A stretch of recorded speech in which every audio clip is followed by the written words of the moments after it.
I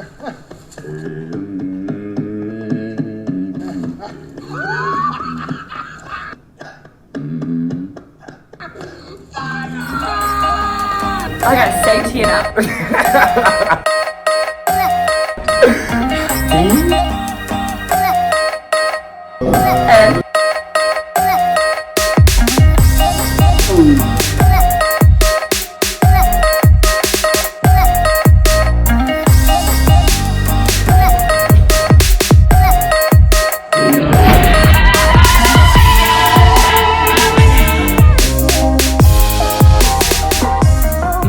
Hello from the other side. Kobus, welcome back to another show of TNO, my man. TNO lockdown edition. Shit's getting real up in here. I'm running out of supplies. Kobus, how are you doing on the food front? On the food front, I'm okay. On the social front, I'm going a bit crazy. I ran 2 kilometers within my yard yesterday, and I think that's just the start. That's the first day. Yeah, this is definitely hell on earth for extroverts. I'm struggling. I'm not gonna lie, but a good thing I've got the show with you. I think, yeah, this show or this period, this lockdown just showed me that I am definitely an extrovert. I mean, it's tough, and it's just the first day, or it's second day technically, but yeah. Anyway. Yeah, but it does give you an opportunity to try and chat up some ladies in Cape Town if my source is correct. Over the internet. Okay. Oh, Kobus is getting shy, ladies and gentlemen. Let's move on. Let's talk about episode 7, Winners at War. Kobus, what are your overall thoughts? Okay, so I'm just gonna jump straight into it with the Golden Spear. I think obviously our first nomination, or Claudio, you're going to know what my first nomination is going to be. Mr. Major League Baseball guy. Oh, man. Boston Rob for the win. Rob. You know what I really enjoyed, Claudio, is seeing someone not give up. I know it's just entertaining. I just like seeing it. Like the moment they saw the scroll open, barely finished reading it, boom, he gunned. That was spectacular, and it paid off. Yeah. And like you said, I mean, prior to that, he had searched that island up and down, and he knew exactly where all the routes were. He knew exactly where things could be. So yeah, he was on it. He's been waiting for that next clue, and as soon as it came out, like you said, before it was even ready, he was flying out the blocks. Yeah. So I think Boston Rob would be my first nomination. And then my second nomination, not necessarily, Claudio, for the good moves that he made, but for something which you've mentioned before, for him inspiring people, Ethan. You could see Ethan he's having a tough time, but he's not giving up. And we saw a very real moment between him and Poverty, and I feel like for a lot of viewers, a lot of inspiration comes from that. And he's such a sincere, good person.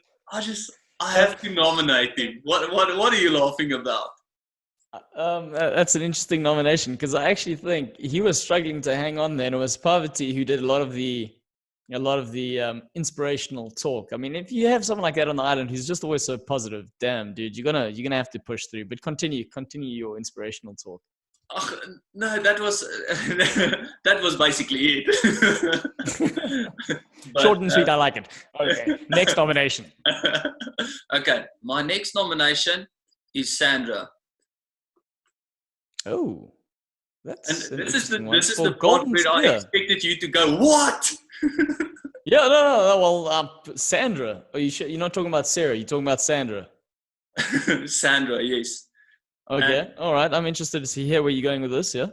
Okay, that's exactly my point. I'm not nominating her for Golden Spear because of your reaction. I'm nominating her for Wooden Spoon.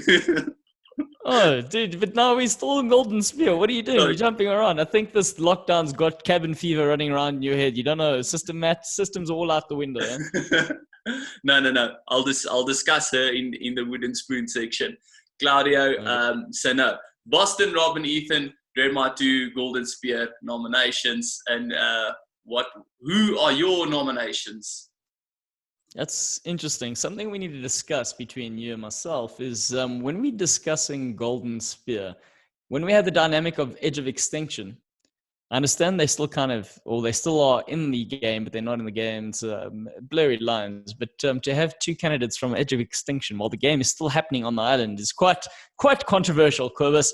So I'm going to take a step back and draw lines through those two nominations you put out there. I think my first one, and she's been out there and she's been doing magic for the last couple of weeks, and I keep throwing her name out, is Corvus. Who am I going to say? Tell me. I don't know. Come on, you can guess it. You can guess it. Sophie. Yep, Sophie, number one. First nomination. Why? Because she evades Adam's attempt, Mr. Spider-Man, behind your back there, or right on your shoulder. Is it your left or right shoulder? I'm not sure. Which shoulder is it?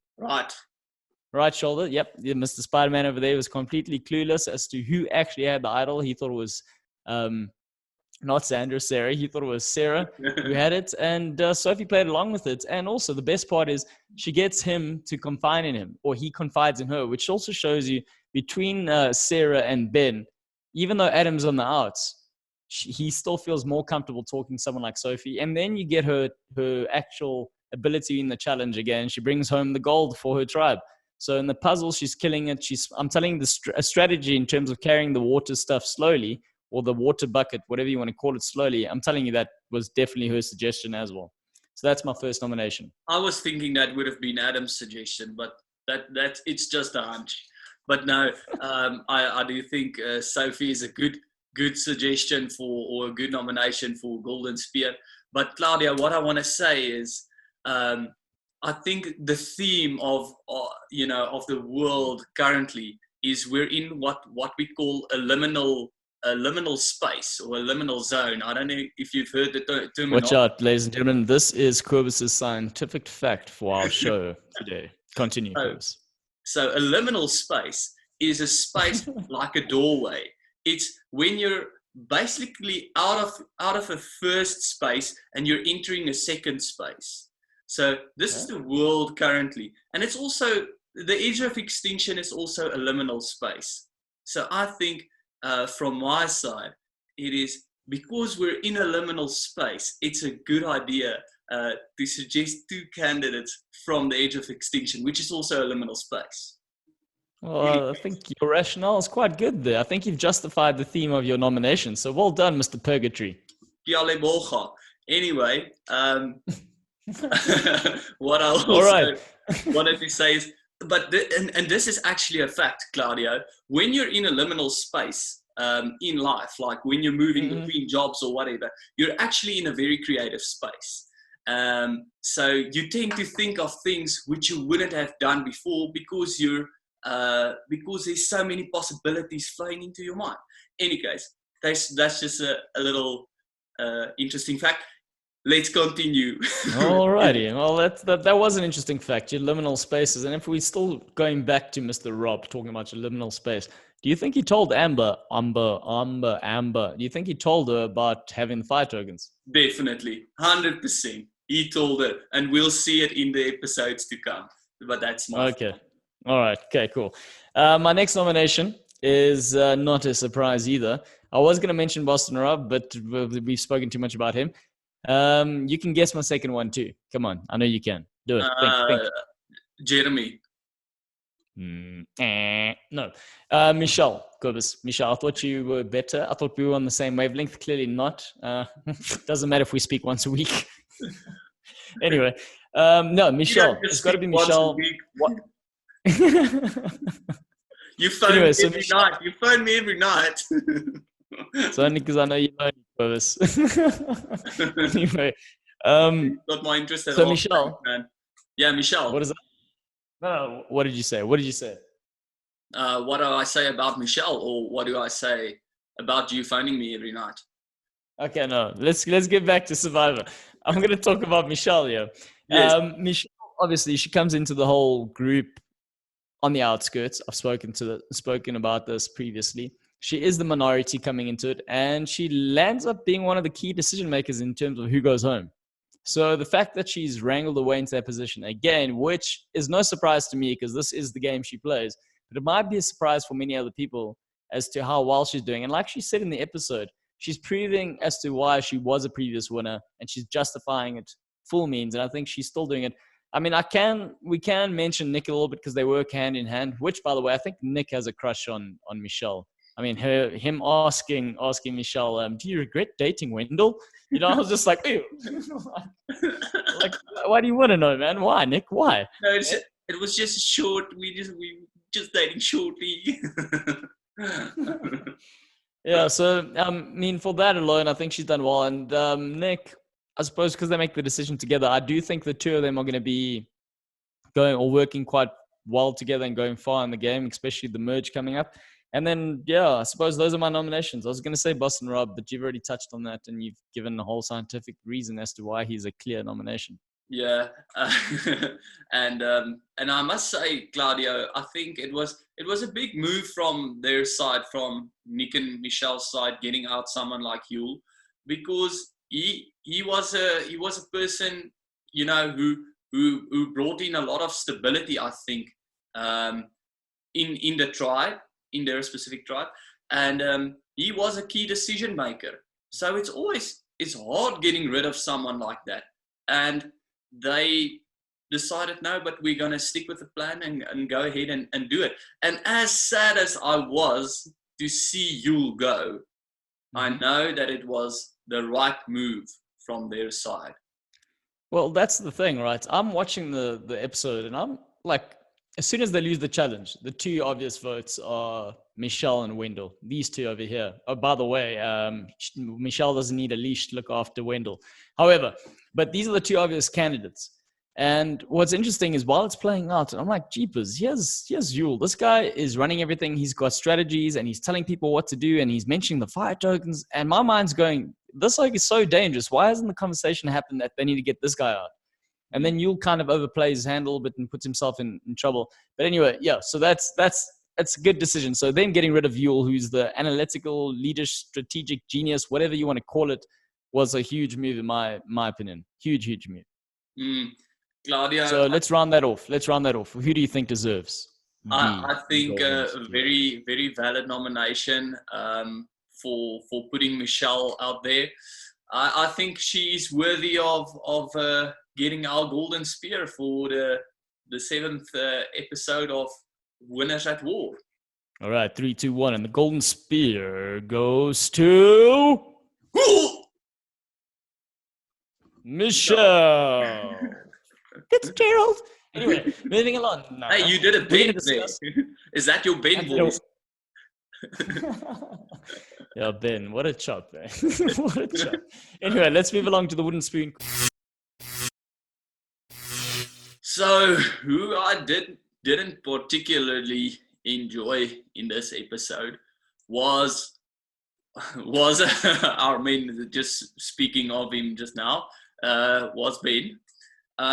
For just getting onto Adam's nerves for no real good reason at all. He was just like pissing him off for, like I said, no real good reason. He said, do you have the idol? And Adam responded, no, he doesn't. And then he sort of like got all weird about it, and Adam called him out. And then he instead of just backing off or saying sorry, he just made it worse. Any case. So yeah, no, but yeah, I mean, Ben was a bit of a dick in that scenario, 100%. He's pushing the envelope, he's pushing the buttons. I think he wants Adam to react in a certain manner. It's almost like, when the cool kids in class are picking on the kid who's on the outskirts, or he's like not part of the group, and he's making sure he's getting that on everyone else's mind. Because when you're doing that, obviously that's an easy vote. It's someone you're not going to work with because you're already on the out. So him just doing that and giving a reason for Adam to blow up is what he's, I think, going for. Something that I didn't enjoy watching either, but I wasn't a big fan coming into this. A big fan of Ben coming into this anyway. Yeah, well, I must admit, I'm not a anti-Ben person or a pro-Ben person. Just in this particular episode, I didn't enjoy his angle and his tone, and who else's tone and sort of like vibe I didn't enjoy was the puppy there on your right hand side. Yeah. He had like a very sort of like he was speaking very much down to Michelle when she was just trying to have a conversation with him, you know, and he was like, "Let me play my game." I'm like, "Yesy man, chill out, you know, you're taking stuff a bit personal here." So Yeah, but didn't I think that also particularly enjoy that stems from like an insecurity. We've got Michelle who's got something to prove, and we've got Wendell who's also got something to prove in a sense that not only did he date her, now they're in the same tribe. I don't know how that relationship ended, but he's got something to prove in the sense that, like, hey, listen, I know what I'm doing, and he kind of tries to just remind her that, and it just comes across the way in which we're perceiving it, and also what the edit that we're getting. So I think him and Adam, by the way, Wendell and Adam have been two victims of a really, really harsh edit, in my opinion. That might be very true, because we're seeing so little of what actually happens. Yeah. But I mean, think about it. If it goes in the other way, right, and say Ben has a love interest on the island, I'm telling you, Ben would be the character that is the Wendell right now that we're seeing, because he's got all the same qualities. A lot of these players have the same qualities. There's a bit of not an ego, but there's a lot of confidence because they're past winners, and they all want to prove that they're the best because they're competing against the best. So they're all kind of saying the same things and behaving in the same manner, apart from, okay, let's not go down that path. But they're just getting the shitty end of the stick. the shitty edits, you know. But Yeah. Claudia, every story has to have a bad guy and a good guy in order for the story to work. Yeah, Spider-Man. Ask Spider-Man. He knows. Ask Adam there on your right. Yeah, and like we've said before, his spidey senses were just tickling in the wrong area, or in a different area. Yeah. Yeah, definitely. I mean, they were working. They just weren't working, like you said, in the right area. In the right, what is the right area? But in any case, the liminal space is the right area for it to work in. But in any case, back to the nominations. Who else are you nominating? Claudia, I think those are going to be my two nominations. I bet you you're going to be critical about them. I can see it in your eyes. Yes, I think, Corvus, you and I view the game in two different ways. And this is why we have such a rich texture to our show. So anyway, I'm going to say the next person I'm going to nominate has to be Yule, because Yule does so very well, except for the fact that he doesn't. He overplays. And again, I don't know if it's an old school thing. And now that he is officially the last old school member getting voted out, it might be an old school thing where they just don't know how to control or how to get people to do things without them coming across as the person giving the command, if that makes sense. So, for example, we know he wants Wendell gone. We know the whole fire token situation is something he's really interested in. And maybe he gets too fixated on the fire tokens. And that's probably his downfall, because then he starts having the conversation. Yes, let's get Wendell out. Let's get Wendell out because, and I want the fire token and that starts sending off alarm bells in Nick and Michelle's mind, who are both similar characters in the sense that they're playing this under the radar sort of game. And they're letting a guy like Yule make too many decisions. But when they start seeing the full depth of his thought in terms of the decisions or where he's going from his strategy, it scares them a little bit. And they're like, damn it. This like is thinking of every crevice. This guy is going into every sort of like possible situation.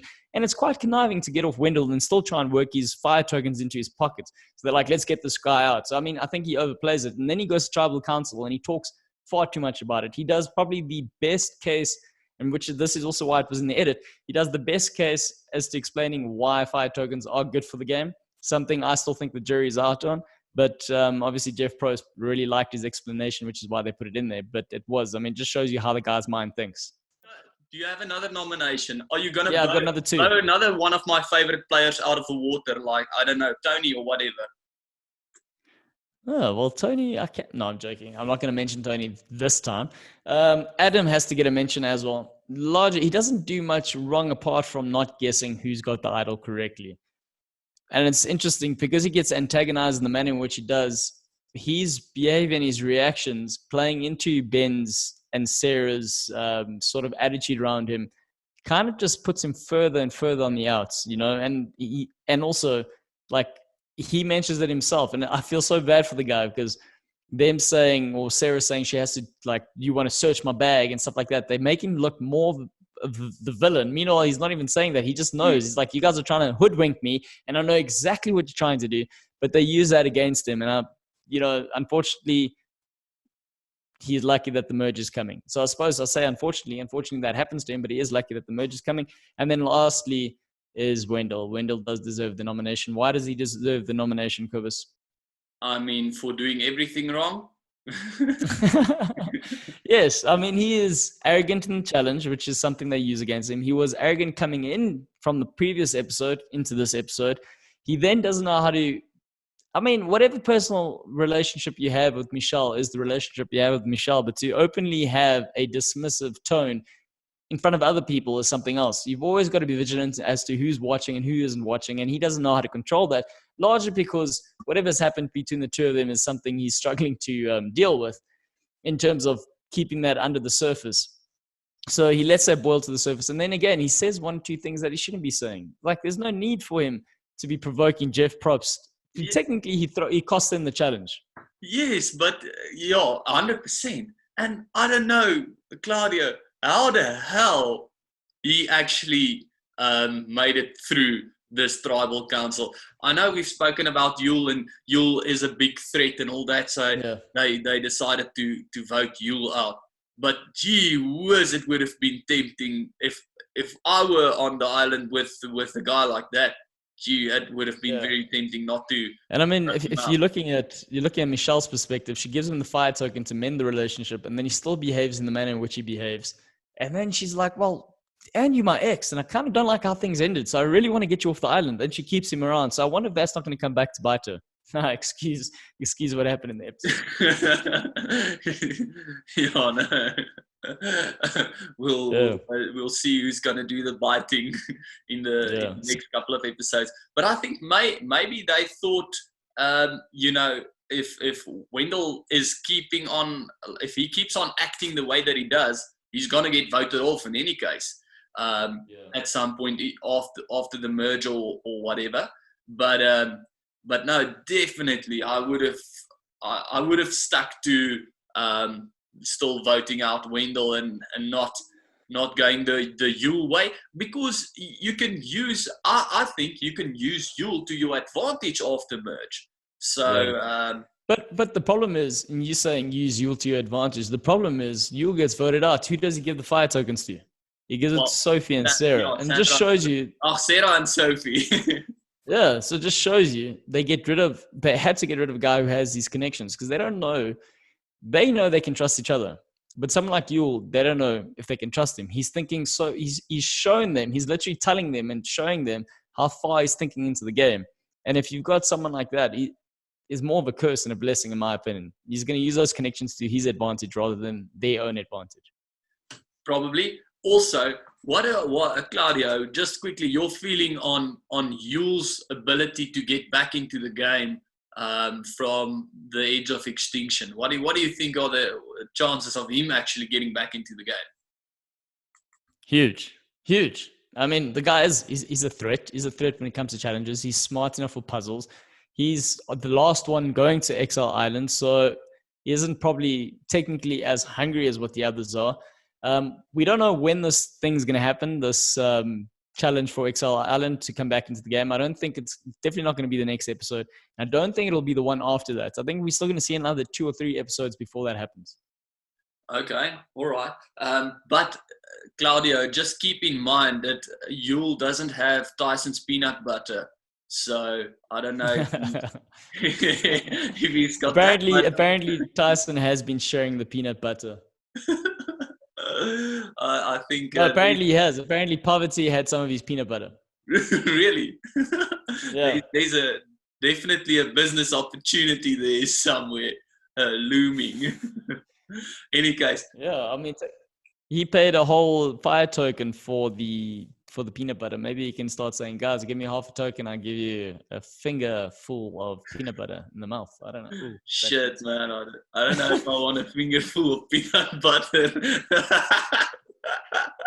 Any case, My Claudio, bad. what would you say a fire token is worth in monetary terms?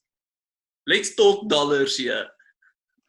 Well, I don't know because I think it's very inconsistent based on how everything's been. Like what? One fire token for peanut butter.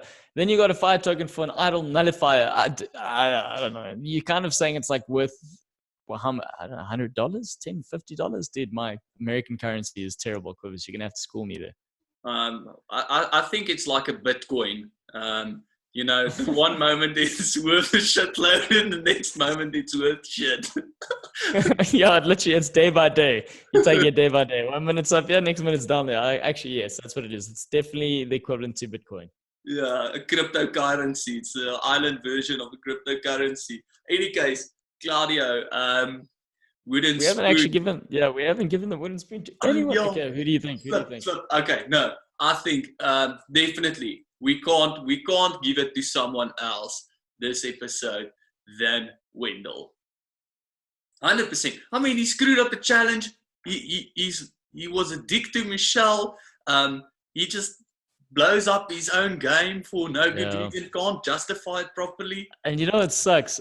Again, a good part on the editing side where they say, what is the thing where he's like, oh, are you schooling me how to play? And then pretty much at the end, when she rubs him on the head after the vote's been cast, like kind of saying, yeah, I kept you into this game. And he's like, So I think you're right. You ready? 3, 2, 1. Walk. Wendell, you are the winner of our terrible, terrible award, the wooden spoon.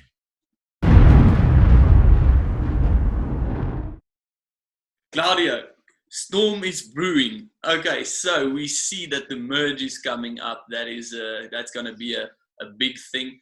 And just something to consider, a very valid point that I've heard someone make was that this is going to be an extremely tough season to win, because people I think the jury members are going to want to award it to who they feel is like the best Survivor player ever. Yeah. So they're not just going to take into account what you did during this season of Survivor, but what you did previously. What are your thoughts on them not evaluating someone's game, with regard to what they did in this episode, but with regards to also what they did previously? What are you feeling with regards to that?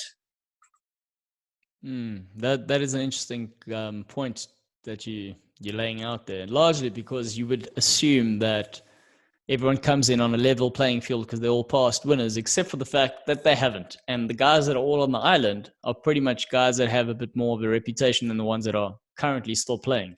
So that's a good point. I think whoever is still in the game makes big enough moves. I think that shouldn't be an issue. I think they're going to judge us solely on this game. So I don't think it will play a factor, Purpose. Okay, all right, valid. So you think they're going to solely evaluate them on their gameplay in this season? Yeah, well, I mean, if you're going to take it, right, you're going to say, okay, cool, we do know the guys that are bigger legends. I mean, some of them have played 4 times, others have only played twice. Sometimes, some of them, this is only the second time. So like a Michelle, for example. So she doesn't have the same reputation as a Boston Rob, but her going to the final 3, for example, already goes, okay, cool, well, this chick is definitely worth getting this title because she's made it this far and it's only her second time playing and she's playing with winners. If anything, it actually sets their reputation far higher, like a Denise, because they're playing for fewer times and they've made it towards the end where the others haven't. So I think there's more credit to go their way. So I think it actually works in their advantage. Yeah, and speaking of Denise, do you think she has she painted a massive target on her own back by getting rid of Sandra,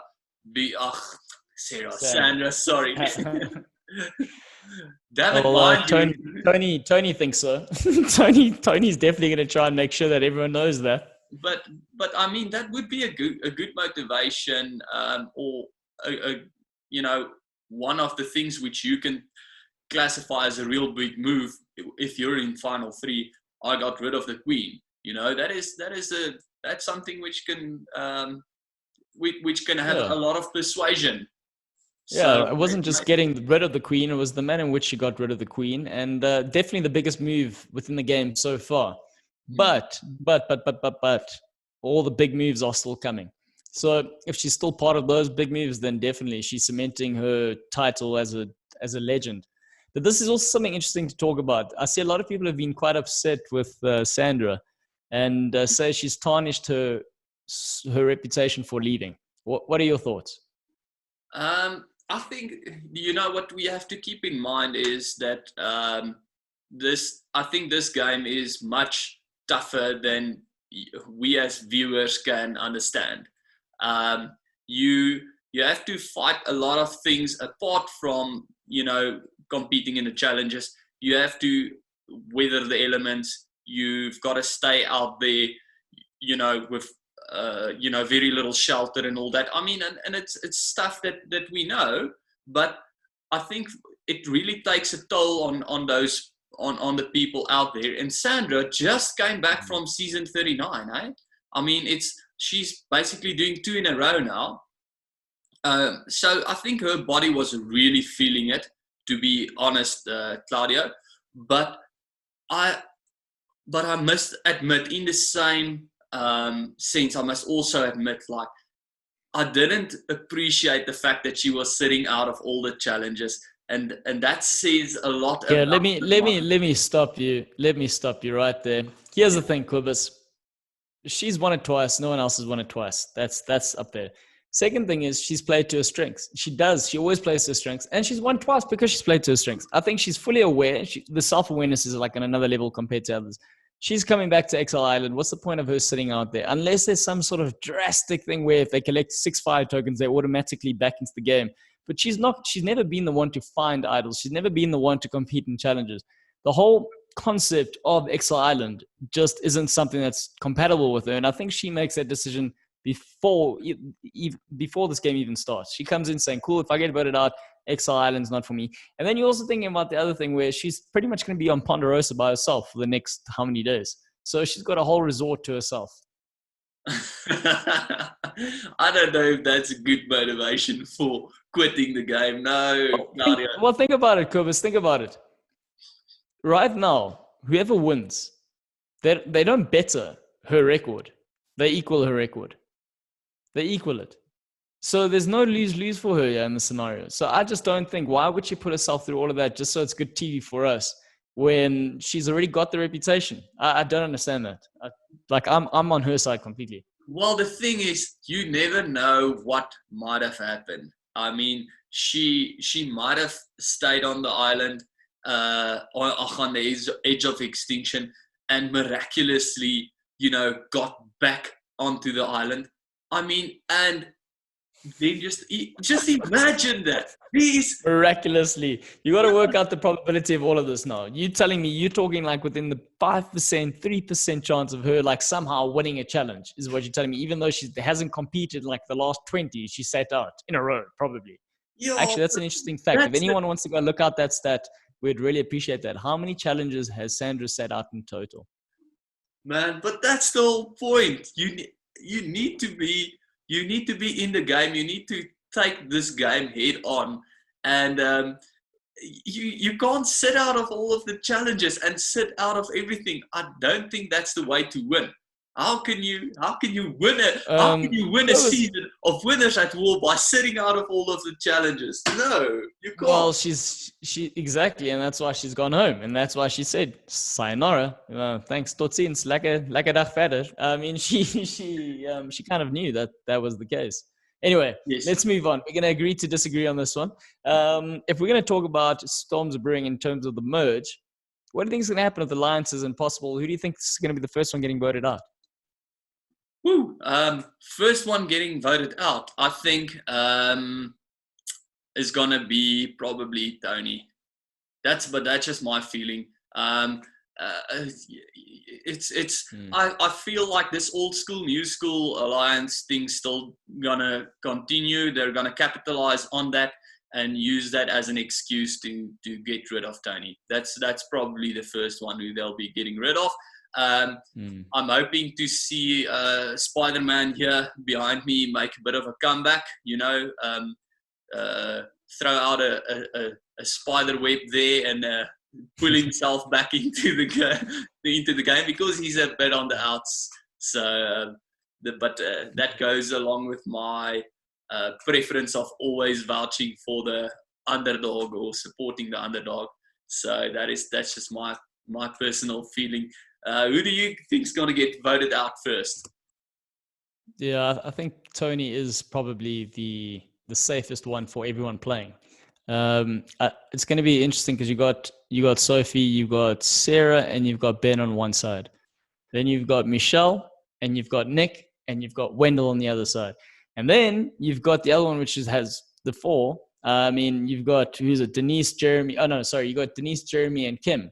So you got the threes. So it's pretty much all the threes working together. And then on the outskirts, you got your Adam, you got your Tony. And I would even throw Wendell there. Wendell is a complete loose card. No one, I don't think Michelle and Nick are going to trust him very much. So it's going to be interesting to see. I reckon we didn't see much of it, but Adam could be the catalyst to a lot of chaos. Because Adam's definitely going to turn on Ben, because Ben is just going to keep annoying him. Because he's technically going to try and play with the four that he's currently with. And they know he's on the bottom. So I don't think that's going to last very long. So he might be the one to cause all the havoc and maybe side work with the Tony. I'd love to see something like that happen. Yeah, so I think we've got a bunch of, what you're saying is we've got a bunch of free agents here. And those three agents are basically all swing votes, potentially. And that might create a lot of chaos and havoc. And based on how you was explaining the significance of a fire token and how we've seen Michelle already use a fire token to try and mend a relationship with someone, it's going to be interesting to see the role that the fire tokens play in this merge. But what has been interesting so far also, Claudio, with reference to the fire tokens, is that each time a player has tried to utilize or to obtain a fire token, a lot of the times it actually worked out to their detriment. I mean, and Sandra's a prime example of that as well. So that's also going to be that. It just makes things interesting. Maybe that's the key. Maybe that's the key. Whoever's going to start talking about the fire tokens in this next episode is the clear sign that the edit's going to boot them out. Let's see if that prediction of yours is right, like Sandra, like your prediction of Sandra raising the white flag. And my prediction of Nick and Michelle. Okay, Claudio. I think you should start a Claudio's Crystal Ball channel. It's going to be a segment of TNO coming up very soon, folks. Keep your eye on this. Spin-off from TNO. Claudio's Crystal Ball. I was going to say Claudio's crystal balls, but okay. Any case, listen, Claudio, any closing remarks from your side? Guys, we are in isolation in South Africa. 21 days officially.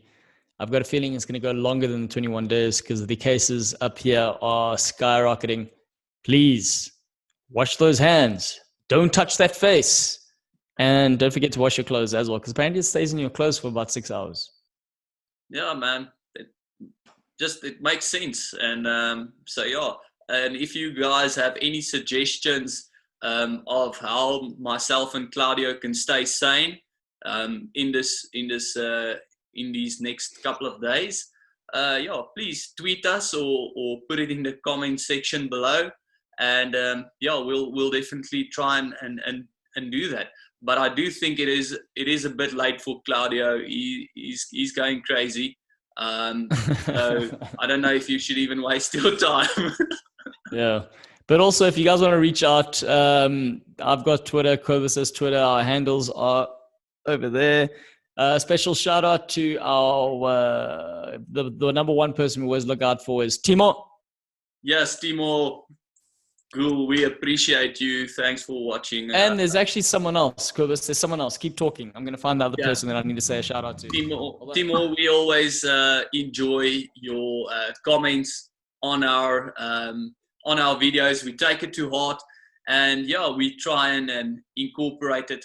And just thanks for being such a legend and a true TNO champion. I think we have to make a plan to send you one of these. I think as soon as we hear of someone who's traveling to the UK, we will be sending you one of these, and we'll be sure to wash it so we don't send you a shirt full of coronavirus to all the way to the UK. But yeah, so thanks for being a loyal TNO supporter. We really appreciate you, Claudio. Oh, the green screen's. Oh, don't look! Don't look! Okay, you don't. Yeah. No one needs to know what happens behind the curtains. No one. Anyway, the other person I want to say a shout out to. I really don't know how to pronounce his name, but he's a guy from New Zealand, and he always likes our tweets. He always watches everything, and we just want to say thanks to you. When I get your name, you're going to be the first person I say a shout out to in the next episode. 100%. Okay, guys. That is it from TNO side for episode 7. Unless Claudio has one last thing that he wants to put into your screens. Yes, Claudio. I've always got something to say, guys. If you can give us a dance move, that'd be great, Kubis. Oh yeah, yes, a dance move and a TNO, if at all possible. Go for it. Send us a. Send those videos in, folks. We will post it on our next video. Yeah. Especially, I think everyone's got no excuse if you're going to be quarantined. Just send us a TNO and you will feature. You'll be in our entry video. No, you won't be in our entry video. You will be in our entry video. Anyway, peace. I'm out, guys. Cheers.